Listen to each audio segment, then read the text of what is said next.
IMF,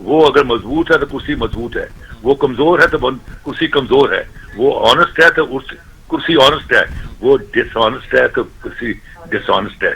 تو یہ سارا ڈپینڈ کرتا ہے کرسی پر کون بیٹھا ہوا ہے. اس کی میں مثال دیتا ہوں عام طور پر کہ دیکھیں کہ گورنر کی پاور تو وہی ہوتی ہے لمیٹڈ, لیکن اگر گورنر کالا باغ ہے تو آج کا جو موجودہ پاکستان اسے وہ ویسٹ پاکستان کہلاتا تھا, پورے ویسٹ پاکستان پر اس کا کنٹرول تھا, کیونکہ لوگوں کو پتا یہ کالا باغ ہے, اس نے چھوڑنا نہیں ہے, جس کو پکڑ لیا اس کا اشر نشر کر دے گا.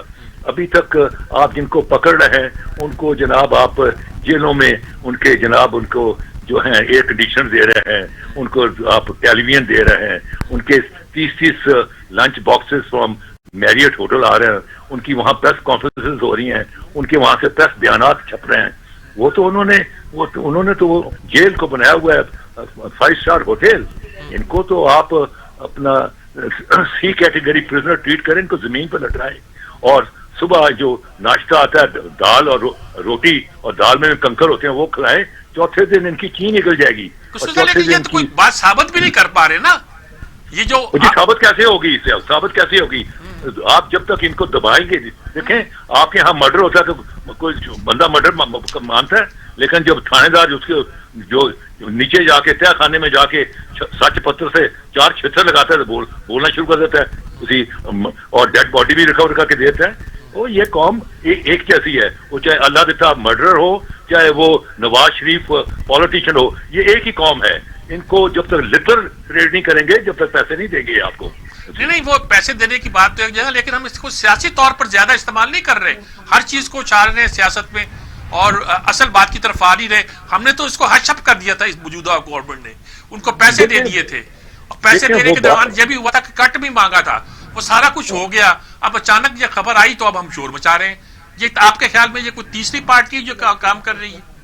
نیچرلی جی دیکھیں نا کہ جہاں آپ ایکشن ہوتا ہے وہاں ری ایکشن بھی ہوتا ہے. جہاں آپ جو اپنے مخالفین کے خلاف جو انکوائریاں سٹارٹ کریں گے اور ان کے اوپر بہانے قسم کے الزامات لگائیں گے اپنے انسٹیٹیوشن کے ذریعے, تو نیچرلی وہ بھی کوئی نہ کوئی چیز کھیل تماشا ڈھونڈ کے لے آئیں گے. تو یہ سارا کھیل تماشا ہو رہا ہے ایٹ دی کاسٹ آف ریاست پاکستان. مجھے دیکھیں آپ لوگوں نے جو ہے خبروں کے ذریعے پڑھا ہوا ہے, میں نے اس ملک کو اپنی آنکھوں کے سامنے ٹوٹتے ہوئے دیکھا ہوا ہے. I have seen this country breaking up in front of my eyes. میں کتابوں کی باتیں اور اداریوں کی باتیں پڑھ کے نہیں کہتا, میں وہ باتیں کرتا ہوں جو میں نے خود دیکھی ہیں. اور اگر وہ نہ ہو, کہہ رہے ہیں میں بھی ان لوگوں میں شامل ہوں جس نے سب دیکھا ہے. میں نے آپ کے والد کے قتل کی رپورٹنگ بھی کی ہے, مجھ سے یہ بات چھپی ہوئی نہیں, آپ سے ملاقاتیں بھی نہیں ہیں, میرے پاس یہ چھپی ہوئی باتیں نہیں ہیں کچھ. اس لیے بات یہ ہے کہ یہاں جو ہے ایک سخت گیر حاکم کی ضرورت ہے. وہ جس دن سخت گیر حاکم آ گیا اور اس کے پیچھے اسٹیبلشمنٹ لائک سیسا پلائی ہوئی دیوار پیچھے کھڑی ہو گئی, سب بالکل صحیح ہو جائے گا. یہ بیسیکلی بڑے ڈرپوک لوگ ہیں. میں ان کو جانتا ہوں نا, بہت تھوڑے لوگ ان کو جانتے ہیں. یہ ایک دابے کی مار ہے, ایک دابے کی, یہ گھروں میں بیٹھ جائیں گے جا کے. بہت شکریہ آپ کا احمد رضا قصوری صاحب, آپ نے بہت بلکہ پریسائز لفظوں میں ساری بات کو بیان کیا جی. دیکھیں بڑے وہ کلیئرلی کہہ رہے ہیں کہ ہم ملے ہوتے ہیں تو ہم کوئی بندہ ہو نا جب پکڑنے والا تو پکڑے نا جی. اب اس میں 200 بندوں کے نام ہیں. ہم ایک بار کہتے ہیں کہ اس کو چھوڑ دو, یہ وزیر داخلہ ہو گیا ہمارا, اس کو چھوڑ دو, یہ فیصل صالح حجات ہے. اب یہ سارے کام ہم کرتے رہے نا جی, لیکن اب سیاست آئی ہے تو ہم کہتے ہیں وہ اس میں نواز شریف بھی تو ہے. ہم سنسیئر نہیں ہیں, ہم ٹارگٹ کرتے ہیں کچھ لوگوں کو اور اس کے بارے میں جو دلیل نکلتی ہے وہ بیان کرتے ہیں, چاہے اس معاملے میں اس کا مقدمہ اس کے حوالے سے مقدمہ کمزور ہو, کسی اور کے بارے میں اچھا ہو. اچھا امیر صاحب, آپ نے قصوری صاحب سے گفتگو کے دوران ایک بات کی کہ ہم نے یہ سیاسی بنا دیا ہے, ٹھیک ہے, اور آپ نے اپنی گفتگو کے آغاز میں کہا کہ یہ کسی کا نقصان نہیں ہے, یہ ملک ہے. اگر سیاسی بنا دیا, انہوں نے کہا ریاست پاکستان, بالکل ریاست پاکستان ہے, تو پھر اس میں کیا دیکھتے ہیں کہ سیاسی اگر بنا دیا تو پھر فائدہ کس پارٹی کو جا رہا ہے, نقصان کس کا ہو رہا ہے؟ فائدہ پاکستان کا تو نہیں ہو رہا جی, اور جو فائدہ اٹھانا چاہ رہے ہیں پارٹیاں بھی سیاسی طور پر وہ اٹھا نہیں پائیں گی. میں اس لیے بار بار کہتا ہوں کہ اپنے آپ کو ننگا کیوں کرتے ہو, ملک کو تباہ کر دیا آپ نے. PIA کے طیارے ضبط ہو رہے ہیں، آپ کے جہاز دیے جاتے ہیں کہ جاؤ امریکہ سے ہو کے اور میٹنگ کر کے واپسی پہ جہاز واپس لے لیے جاتے ہیں، آپ کو قرض دیا جاتا ہے، آپ سے واپس مانگ لیا جاتا ہے۔ بریک پر جانا، مجھے بریک سے جب لوٹ کر آئیں گے تو PIA کے متعلق بھی ایک پورا آپ سے کومنٹ لینا میں نے کہ آپ کا کیا پوائنٹ آف ویو ہے PIA کے طیارے کے حوالے سے، مگر کچھ اور ٹاپکس بھی ہیں ان کی جانب جانا مجھے بریک کے بعد۔ یہاں پر ایک مختصر سا وقفہ ہے۔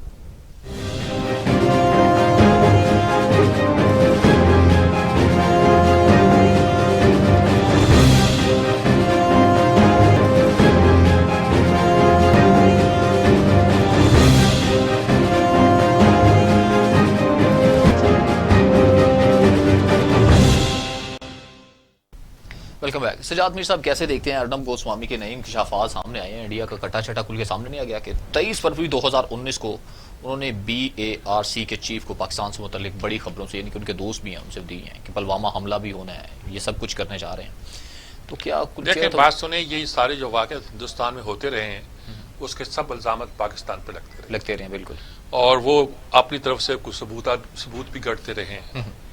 ہمارے لوگوں نے بیسٹ پاسبل کام کیا، پٹھان کوٹ کے بارے میں ہم نے انکوائری بھی کی، ان کو آفر بھی کی، ہماری ٹیم نے وزٹ بھی کیا، اور لیکن انہوں نے اجازت نہیں دی۔ ہمیں جوائن کیا ایئر مارشل شہزاد چودھری صاحب نے۔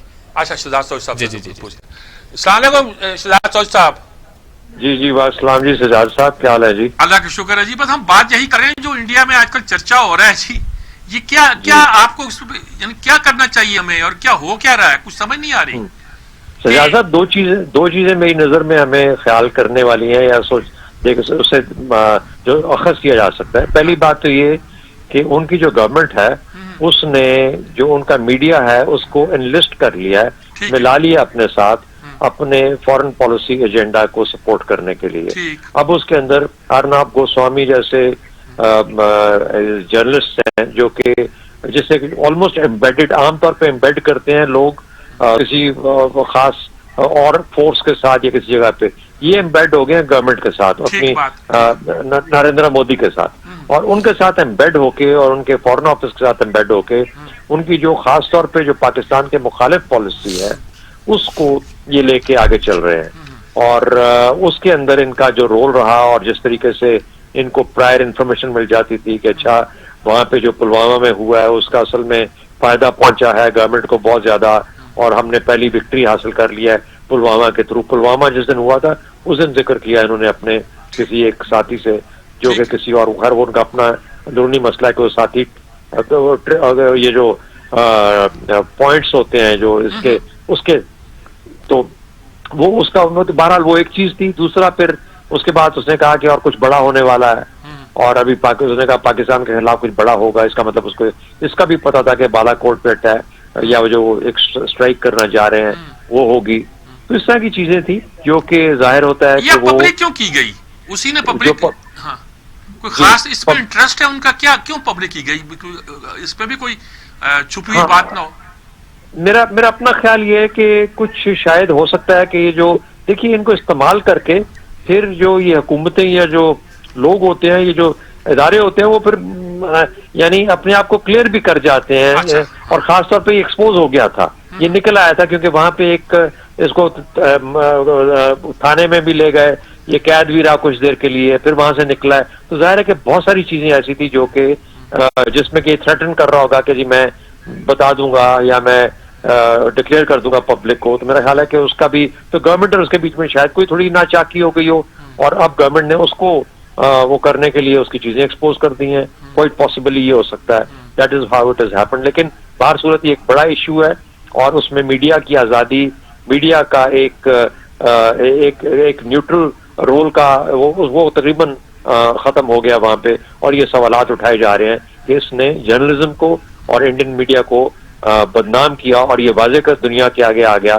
کہ انڈین میڈیا وہ جو باتیں کرتا ہے اس میں کوئی حقیقت نہیں ہوتی، پروپیگنڈا کا حصہ ہوتا ہے۔ تو یہ ہے۔ دوسری جو اسپیکٹ میں کہنا چاہوں گا وہ یہ ہے کہ یہ کوئی ابھی کی بات نہیں ہے۔ جو آپ نے ڈسنفو لیب EU والی جو تھی اس کے اوپر جو رپورٹ دیکھی، آپ نے دیکھا کہ 15 سال سے بھارت نے پاکستان کو ملائن کرنے کے لیے، رمج کو خراب کرنے کے لیے وہ ایک پورے کا پورا پلان بنایا ہوا تھا۔ اس میں تھنک ٹینکس ہیں، اس میں NGOs ہیں، اس کے اندر یہ نیوز ایجنسیز ہیں، اس کے اندر لوگوں کا رول ہے، اس کے اندر یہ ویب سائٹس ہیں وغیرہ وغیرہ، یہ سب ملا کے